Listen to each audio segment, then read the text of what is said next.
राहुल गांधी जी का इस समय थोड़ा इलाज की जरूरत है। उनका मेंटल हेल्थ चेकअप होना चाहिए। सबसे जो चिंता की बात है कि आप दुनिया भर का जात जानना चाहते हैं और अपना जाति नहीं बताना चाहते हैं, ऐसा क्यों?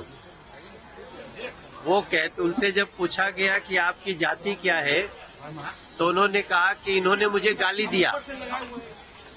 अगर राहुल गांधी जी से जात पूछा जाए तो उनको लगता है कि गाली दिया गया है, तो फिर दूसरे की जात पूछते हैं तो वो भी तो गाली हुई।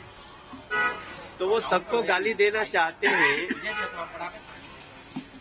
और अपने को उससे बचाना चाहते हैं। तो मैं समझता हूँ ऐसे व्यक्ति का मेंटल हेल्थ चेकअप होना चाहिए।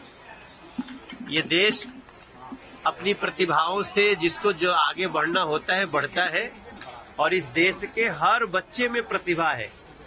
जरूरत है समय पे उस प्रतिभा को तराशने की, लेकिन पता नहीं, चूंकि इन लोगों को इतना दिन से सत्ता में रहने का आदत हो गया था राहुल जी को, कि सत्ता से निकलने के बाद वैसे ही तड़प रहे हैं जैसे मछली को पानी से निकाल दो। पेंशन पॉलिसी सब पास कर दी गई है।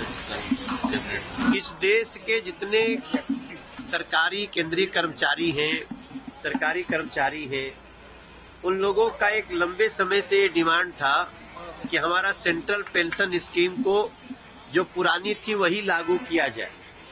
और आप सबको जानते हुए बड़ी खुशी की बात है कि 2 दिन पहले सेंट्रल पेंशन स्कीम को नरेंद्र मोदी जी की सरकार, उन्होंने इसको मंजूरी दे दी है।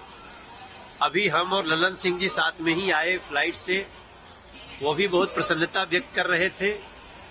और मैं समझता हूँ ये देश के जितने सरकारी कर्मचारी हैं उनके लिए बहुत ही खुशी की बात है कि जो भी सरकारी कर्मचारी की जब नौकरी खत्म हो रही होगी या जब वो छोड़ रहे होंगे, तो उसके 1 साल पहले जो उनका वेतन होगा उसका 50% उनको पेंशन के रूप में मिलेगा।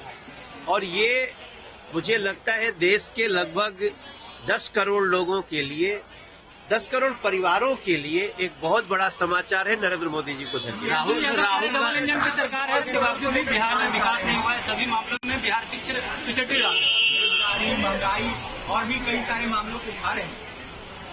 देखिए, वो तो खुद भी रहे।